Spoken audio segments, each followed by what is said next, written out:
And hello, everybody. I'm John OLoughlin. Welcome to McDuff Lives. And it's 8 p.m. here on the East Coast, about, a couple minutes after. It's October the 23rd of 2023. And yeah, I've been traveling today. I was up in Pennsylvania for dress rehearsal for La Boheme, which I'm so looking forward to doing. I'll be singing that next weekend in New Jersey, in Trenton, New Jersey, on Sunday afternoon. There's a poster on my Twitter you can see if you're anywhere in the area. I'd love to see you. That's Sunday afternoon in Trenton. Actually, I think it's called Ewing Township, but anyway, right across from Philadelphia. Anyway, that's just something that I just am delighted to be doing after recovering from the cancer that I had that started in 2016 and kind of knocked me out. And then there was COVID, so there was no pop opportunities to perform. But now along came an opportunity, and I grabbed it. So that's what I've been doing this weekend. And so I'm glad to be here tonight with you, and thanks for joining me. And just to be clear, my channel, McDuff Lives 3, has been my go-to YouTube channel. But despite all of our careful warnings and, trying not to violate the gods of YouTube, we apparently crossed one of their, switches. So they gave me a strike. And anyway, I do have McDuff Lives 2, so I am broadcasting on McDuff Lives 2 tonight. I just thought I'd add it in there since we're just reading. There's nothing controversial about it. And McDuff Lives 2 is my bigger channel with more subscribers, but I had to stop entirely because I had 2 strikes on that channel. So now I think I can win for this week anyway. If you're not on McDuff Lives 2, join that one. It's the one that also says this channel is moving to Rumble. So we're moving to Rumble, but we've only got 500 subscribers at Rumble, and we really need to get 1,000 before we can jettison YouTube. And I'm not sure I really want to. YouTube is just a much easier platform, and we have alternates now. We're also, of course, you can watch the show on BitChute, you can watch it on Odyssey, and you can watch it on Facebook.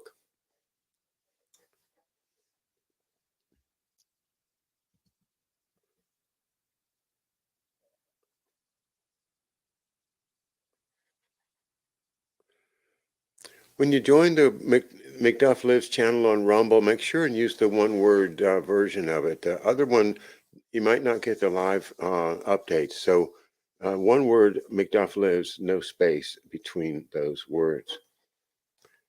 All right, last time we read from Cassidy's run, we were getting toward the end.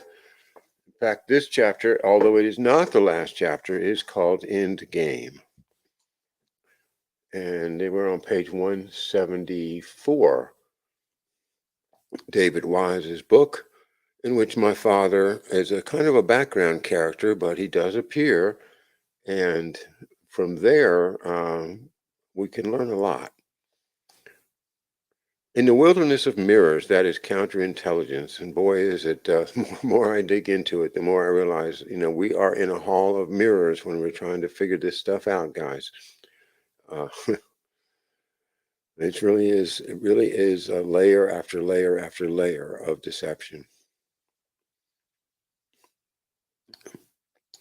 In the wilderness of mirrors, that is counterintelligence, both sides now studied the shadows and reflections and engaged in intricate probability analyses of each other's stratagems.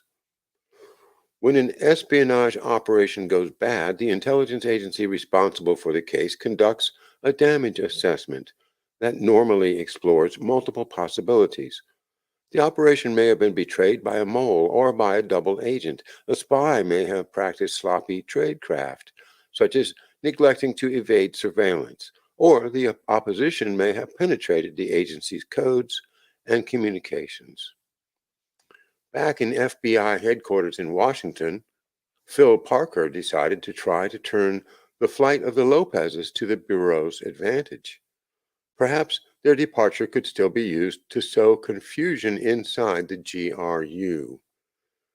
Quote, in their damage assessment, they would have to figure out where it went wrong, unquote, Parker said. It had been more than 5 years since Lopez had appeared at Cassidy's last drop in Florida. The GRU, Parker reasoned, might trace a trouble back to Cassidy, but it might also logically assume that Lopez had been detected in more recent espionage activity. The FBI had followed Lopez north toward the Canadian border a year earlier because it thought he might be picking up material from real Soviet spies, not just from Joe Cassidy. Quote, we had a strong suspicion Lopez was servicing others, unquote, Parker said. The intelligence division believed, therefore, that the FBI's questioning of the Lopezes would not automatically lead the GRU to conclude that Cassidy was a double agent. For that reason, the FBI decided to keep Cassidy in play. Jack O'Flaherty recalled, quote, we had Joe try to continue to contact the Soviets and follow his instructions. And he did get some more messages. Parker agreed that Cassidy should continue to try to maintain contact with the Russians. Quote, there were so many potential scenarios as to how we got onto Lopez. We certainly didn't know what Lopez told them. Did he tell them he'd been approached by the FBI? They, that is the GRU, could have thought it was tradecraft lapses, he said. They might figure that FBI saw Cassidy meeting with someone from their embassy. The FBI could have followed Cassidy to Tampa and then picked up Lopez's trail. And Lopez himself, Parker reasoned, would have fallen under suspicion in Moscow, since the Russians would not have known about the battle over the case between the FBI and the Justice Department. Quote, the Soviets would have to wonder, why did we let him go? We wanted to make them leery of why Lopez was allowed to leave the United States. We were hoping they would think Lopez had been turned, unquote. Keeping Cassidy in play with the Russians presented other hurdles, aside from the possibility that the operation had been compromised once the FBI had confronted the Palmettos. In April 1977, 6 months after his last meeting with the GRU, Cassidy received an envelope through the mail with a fictitious New York City return address. The one-page letter, in secret writing, canceled the 1977 drops and meets with no explanation. It instructed him to wait for a postcard that would give the dates of future meetings and told him to check for radio messages as well. In November, however, he received another letter terminating radio transmissions until further notice. In February 1978, the FBI passed word to its counterintelligence agents that it had learned that the GRU was freezing its agent operations in the United States pending a re-evaluation. Cassidy might have been caught up in an across-the-board suspension of activities. By late summer, however, Cassidy's link to the Russians seemed even more tenuous.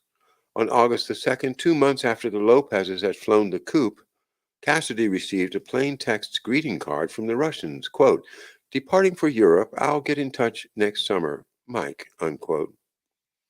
The Soviets appeared for the moment to be keeping their options open, but the message could also be read as a goodbye note, which is how Cassidy took it. Quote, I was kind of down in the dumps, he recalled. I figured this might be the end of it. Somehow my cover was blown, and I really didn't want it to end. It was exciting to me. Despite Cassidy's momentary gloom, the FBI instructed him not to give up and to try to keep in contact with the Soviets. The rock he had received in his last meeting in New York had contained instructions and specific dates for reestablishing contact should it ever be lost. The FBI approved a plan for Cassidy to attempt recontact in New York the following year. But a month before he left for New York, Cassidy found himself literally thrust into the public spotlight. It was an unnerving experience. Spies like to remain in the shadows, and they normally avoid attracting attention to themselves. Yet in September 1979, Cassidy unexpectedly ended up on stage with Kathy Lee Gifford at Disney World. The son-in-law of Cassidy's old Army buddy, Woodrow James, was appearing in the same bill in Orlando and had arranged a front row booth at the show for the unsuspecting Cassidy. At the time, Gifford had gained a measure of fame and as the featured singer on the television game show Name That Tune. The Cassidys, enjoying the nightclub act from their ringside seats, were in for a surprise. "I didn't know it was a setup," Cassidy said. "She was singing and came and got me and said, 'This is my number one fan, the president of my fan club. She was on the TV show from where you were supposed to guess the songs. She told me she would sing a little, and when we get the title, you hum it.'"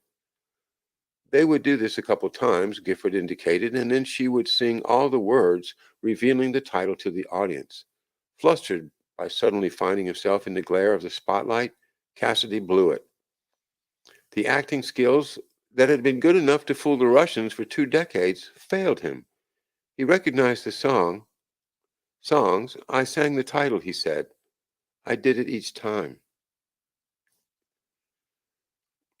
In October, Cassidy drove to New York. On the last Saturday of the month, one of the alternate dates he had been given to reestablish contact with the Soviets, he once again waited in front of the antiques store in Brooklyn, yellow package in hand and pipe in mouth.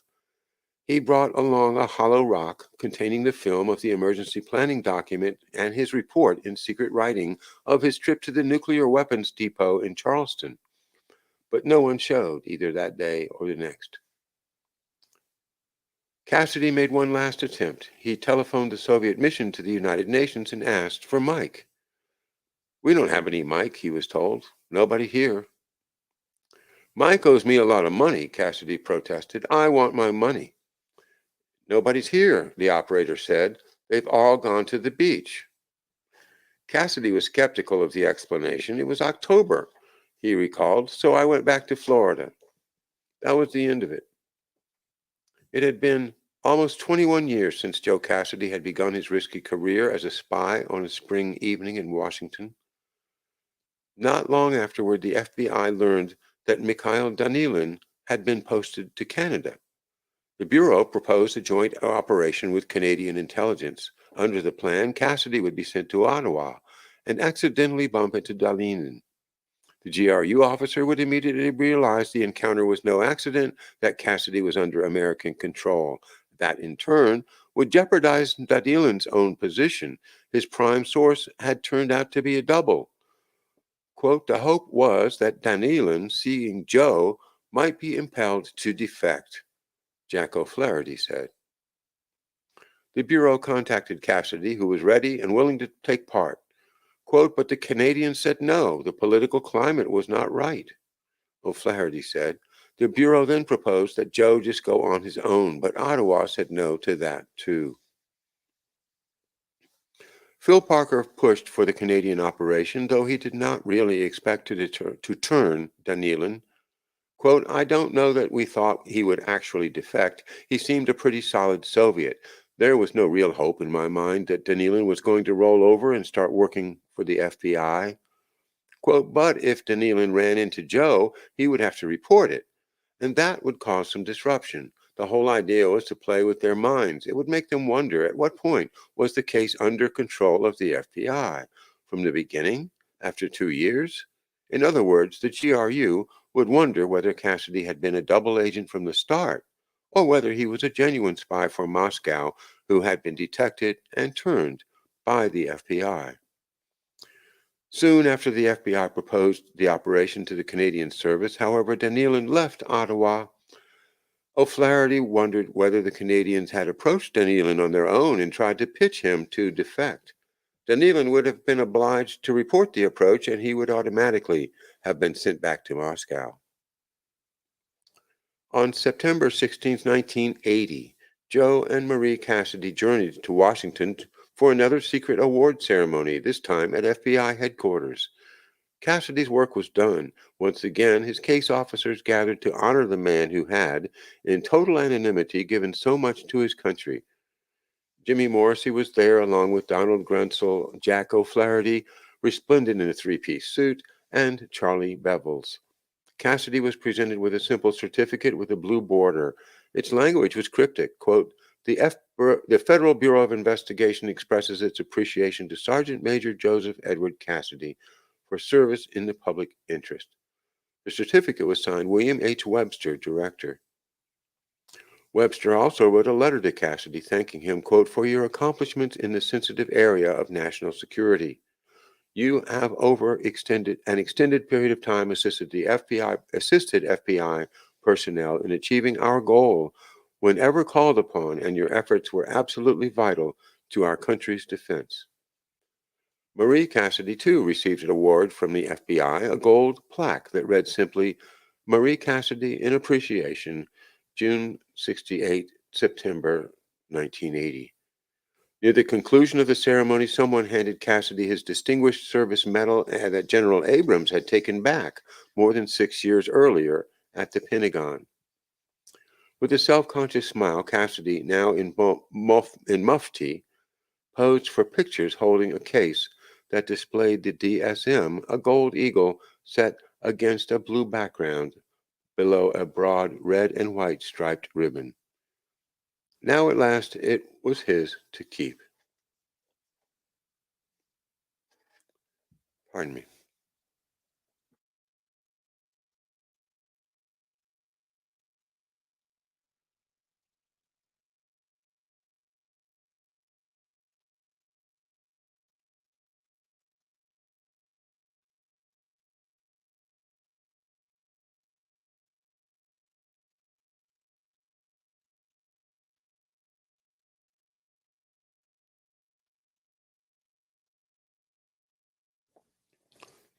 Soursop iced tea. Very good. Lemon and honey. And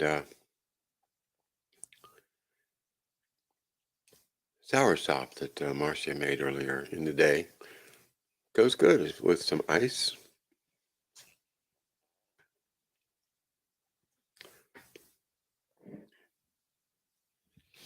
I got in the mail today this very special patch. This is a Sante Raiders shoulder patch. This is a mushroom in the dark, and it says KITDFOHS, which means kept in the dark, fed only horse shit. And that was the saying of the Sante Raiders. Sante Raiders being, the people, the same guys that were in Laos working under Saxa. These are like the muscle, and you could see a picture of them with Nixon and Secretary Laird and all. This is one of the most important books of all the books I've read. The Raid by let's try to get it so you can see it. The Raid by Benjamin Shermer. So many points in this book where I know my father is right behind the scene there. And when you listen to when you read TDY by Doug Valentine and you see how tight the security was in that mission that he planned, and he did the same thing with Sante, I'm sure that he, as the head planner for Saxa, was the one guy that put all of these incredible assets together to pull off that raid. And I really want to talk some more about that, but I shouldn't do it now because we're going to read some more from the other book that here has also great many references to my dad. And this is chapter 19, The Turning of Ixora, Ixora. By late June 1978, the FBI had been watching Edmund Freundlich, codename Ixora, the GRU sleeper agent in New York, for almost 7 years. Now that the Palmettos had flown back to Mexico, it was possible that the GRU damage assessment would affect Ixora. Although Moscow could not be sure how its operations had been penetrated, it might well choose to play it safe and cut its losses. Ixora could be pulled out of New York. If the Bureau was to make a move, the time to act might rapidly be running out. The decision was made to approach Ixora and to try to turn him into a double agent for the United States. That delicate mission was assigned to Special Agent James Kehoe and 2 other counterintelligence agents in New York City, Jack Lowe and Dan LaSafra. In attempting to turn Ixora, however, the Bureau was taking a risk. If Freundlich chose to tell his Soviet handlers of the approach, his information would point to Joe Cassidy, who had been told to call Freundlich in case of war. It was possible, of course, that real Russian spies inside the United States had also been instructed to call Freundlich if they detected military preparations for an attack. And in that case, the GRU would not be sure that Cassidy was the problem. But combined with the Bureau's approach to the Palmettos, any tip by Ixora to the GRU would certainly have removed any lingering doubt about Cassidy's real allegiance. James Kehoe, the case agent for the Ixora operation, was a tall, bespectacled New Yorker, gray-haired and balding, and considerably older than the other two agents assigned to make the approach. A Fordham graduate, Kehoe was a veteran counterintelligence agent who had participated in the capture of Rudolph Abel, a KGB colonel who had slipped into the United States as an illegal. Abel, who had posed as a struggling artist in Brooklyn, had been convicted and sent to prison, but had been traded in 1962 for the CIA's U-2 pilot, Francis Gary Powers. Kehoe's partner, Jack Lowe, had known Powers. Lowe, a big man, blond and heavy-set, had grown up in Norton, Virginia, where the U-2 pilot's father was a cobbler. Lowe had joined the Bureau in 1972 and had been assigned to foreign and counterintelligence in New York. As it turned out, one of the first drops Lowe covered was Joe Cassidy putting down a hollow rock. Dan LaSafra, the third agent, was 6'3" and 210 pounds, an athlete and college baseball player from Methuen, Massachusetts. He graduated from Bridgewater State College, south of Boston, joined the Bureau in 1972, and had been working in foreign counterintelligence in New York for 2 years. With LaSafra at the wheel, the three agents drove to Broadway near West 230th Street, where Freundlich's carpool usually dropped him off a few blocks from his apartment. The three agents, all fairly big men, got out and surrounded Ixora at 5:30 p.m. They flashed their credentials. "We want to talk to you," Kehoe said. "We need you to come to our office so we can talk privately." Freundlich looked scared to death. Quote, "He volunteered to come with us," Lowe said, "but we were helping him volunteer. We had hold of his arm and were moving him toward the car. In the car, he was visibly shaken, taking deep breaths, swallowing, hands shaking. He had that oh shit look. A lot of this was fear of the unknown. What's going to happen to me? What's going to happen to me? When are you doing something over the year? When you're doing something over the years, you know it's wrong, and that one day that knock may come on the door. For Ixora, it had come. He thought it was like what he had experienced in Europe. It took us a while to explain to him that we weren't going to kill him. We weren't going to harm him. We just wanted his cooperation. The FBI men drove Freundlich into the Bureau's office in Manhattan at 201 East 69th Street. For maximum psychological effect, they took him upstairs to the offices of the special agent in charge. We took him to the executive conference room outside the SAC's office, a very official-looking place. We began to talk to him. There was no video, no tape running. The counterintelligence men knew this game very well. Ixora was trapped and fearful. He is wondering, was he caught because of something he did? The agents painted a grim picture for Freundlich. The Soviets would never trust him now. They might even assassinate him. Then the agents offered Ixora a lifeline. Part of the conversation was to put him at ease, to show him there was a way out, Lowe said. "We'll protect you. There is a way out. We need to know the details." As the evening wore on, gradually Ixora began to cooperate. He said he had done some things for the Soviets, but not bad things. The turning took several months. It was a slow process over time. He did not tell us everything at once. Freundlich revealed astonishing details. If he received a warning that a nuclear attack was imminent, he was to flash the word to the Russians from a vantage point in the very heart of New York City. He was given a radio that worked and played music, Lowe said, but it was no ordinary radio. Quote, when he got a call warning of military preparations that he was to go to 68th Street and 5th Avenue, just inside the wall of Central Park, there was a huge rock. He was to climb upon the rock, take out the radio, and open the back. There's a note here that defines the rock. The rock, as big as a house, is located to the north of a playground in the area of the park known as the Dean. I know where this is. I suppose you probably do too if you've been to Manhattan often enough.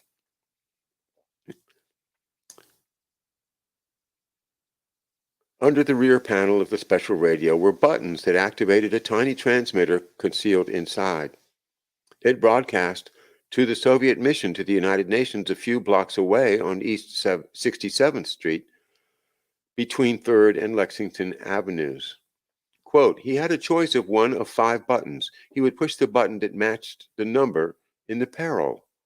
That's the talk, the chatter back and forth in which spies identify themselves. The radio buttons were in sequence, numbered 11, 22, 33, 44, and 55. If, for example, Joe Cassidy placed an order for 22 books, as he did early in 1972, Freundlich would push the 22 button on the radio. Since the double-digit numbers signified single digits, his call warned of a military action in 2 days. Ixora was instructed to back up the signal he transmitted by placing a message in a dead drop. He could not show the radio to the FBI because he no longer had it. He had returned it to the Soviets at their request. The radio and the signal procedure posed some intriguing questions for the FBI's counterintelligence analysts. Was there an unknown number of real Russian spies out there, or were there other sentinels in the United States like Ixora, with the identical mission, each outfitted with the same type of radio? Quote, we think Ixora was set up just for Joe, said one FBI man. The Bureau's experts speculated that the Soviets would not have risked having other agents telephone Ixora, for fear that if Freundlich or one of the other agents was detected, the entire network of spies would be jeopardized. Yet Ixora had received a cryptic call in December 1971 that might have been some sort of warning, though Ixora never knew the identity of the person who telephoned him. Former agent Robert Loughlin believed that there had to be other Ixoras as well. Our theory is Ixora was one of several people, he said. You have to assume they were not putting all their money on one horse. Jack Lowe agreed. There might be other Ixoras. We did not know of any others, but based on our knowledge of their operations, we had to think that there would be. While it might seem incredible that there was a spy with Ixora's singular mission living inconspicuously in New York City during the Cold War and simply waiting for the telephone to ring, it was not really surprising in retrospect. Quote, it was at a time, Lowe noted, when the Soviet Union was deathly afraid of attack by the U.S. The initial questioning of Edmund Freundlich at the FBI office in Manhattan lasted for almost 4 hours. We took him back home around 11 p.m., Lowe recalled. Now that Ixora had begun to talk, the FBI men met with him almost continuously. There were 3.5 months of very intensive discussions, Lowe said. We were trying to see him every other day. Little by little, Freundlich's motivation for becoming a spy and the details of his recruitment emerged. It was in Switzerland that he had first come to the attention of Russian intelligence. In the Swiss camps, Jack Lowe said, one person he met gave his name to the Russians and said, this man might be of help to you. He, Ixora, was easily manipulated and found it hard to say no to people who asked him for favors. When he returned to Vienna at the end of the war, the Soviets came to him and said, we'd like you to deliver some letters, little things we can't do for ourselves. He was receptive because the communists had been kind to him. They paid him, and a big point in their favor, they weren't Nazis. I think that is a big point, don't you? Freundlich was given espionage training before he came to America in 1968, and he also told the FBI he received additional training in the United States. He was shown how to leave signals such as chalk marks on telephone poles and how to fill and empty dead drops. He also had some minimal training in photography. Before he left Vienna, he was given a tie by his Soviet handler in Austria. He was to show up wearing the tie at one of the meeting sites, Dan Lesafra said. That was the peril. Freundlich was not taken again to FBI headquarters in Manhattan, Lowe said. We went to some restaurants to meet him. We went up to West Point one summer day and walked through the museum. We found a German restaurant nearby. We took a long weekend trip up to Boston and toured Boston with him, solidifying the relationship. All the while, Ixora was revealing more. He identified to us close to 50 dead drops. He showed us the signal sites. In addition to waiting for a warning phone call, Ixora also acted as a cutout, a conduit for letters. He told the FBI that when letters arrived at his apartment with a certain return address or other indicator, he delivered them to dead drops. In the jargon of Soviet intelligence, he was serving as a dead letter box.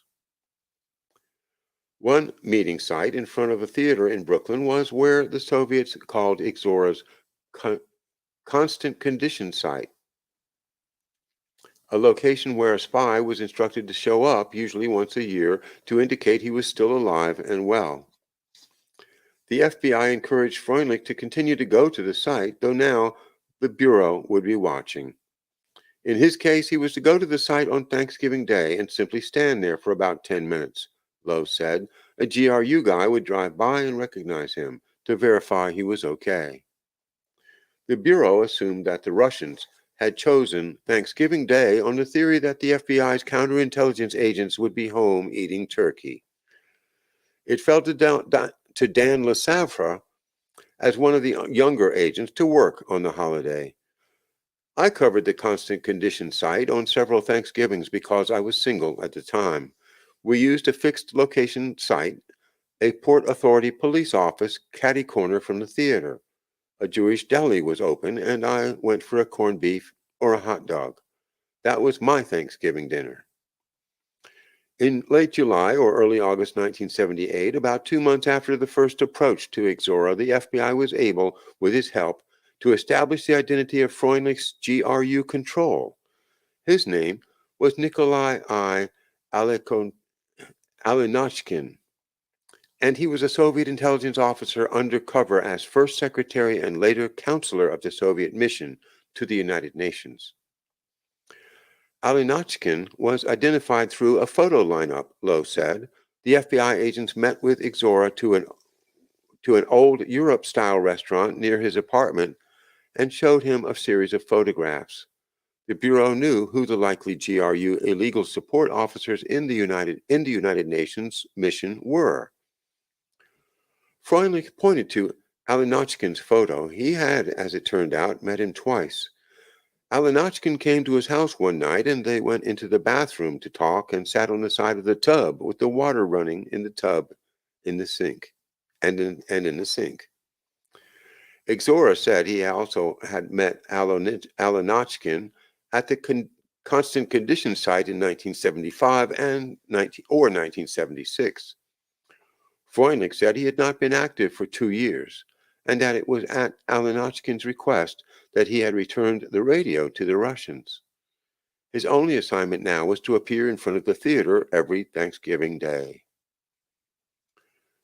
Sheila W. Horan, then a young counterintelligence agent in New York, worked on the Ixora case and got to know Freundlich.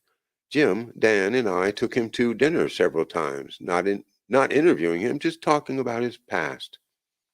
We wanted to maintain the relationship. He, Freundlich, liked Jim very much.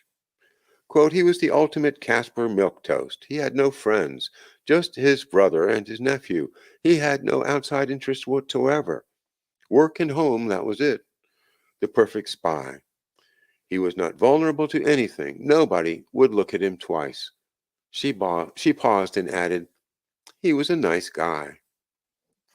Within a few months after giving Freundlich a polygraph test, the FBI was satisfied that Ixora had been turned. He did not ask to be paid in his new role as an American agent. He lived very frugally, Lowe said. We'd slip him small amounts of money for expenses. By early fall, the agents offered no objections when Ixora said he planned to visit London.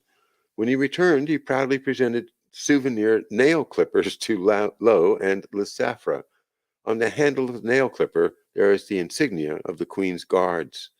He brought one to me and one to Dan, by which time he had told us a great deal. Unknown to his family and to the Russians, Uncle Eddie, the nondescript loner who commuted each workday to his low-level job at Pergamon Press, Pergamon Press, and who seemed to have no friends and no life, had just switched sides in the Cold War. It was a triumph of quiet counterintelligence work by Kehoe, Lowe, and Lysafra. Without Joe Cassidy, of course, Ixora would never have surfaced. Ixora was an almost invisible man, an unremarkable man who would never be noticed in a crowd, who had escaped the Nazis, and whose mission in life was to climb up on a rock in Central Park and, if that dreadful day ever came, signal the start of World War III. The GRU had all but dropped him, but the FBI had one more mission in mind for Ixora. And I'll turn the page and let you know that chapter 20 is called Moscow, a Deadly Secret. But I'm going to save my voice and not read that tonight. So there is at least one more reading of Cassidy's run coming up here on McDuff Lives. And I look forward to that. I also look forward to tomorrow morning at 11 a.m. here Eastern Time, when once again I'll have the great pleasure of an interview, or let's just call it a dialogue, a conversation with Harley Schlanger of the LaRouche organization. So join me tomorrow morning at 11 a.m. and have a good night. I'll see you then.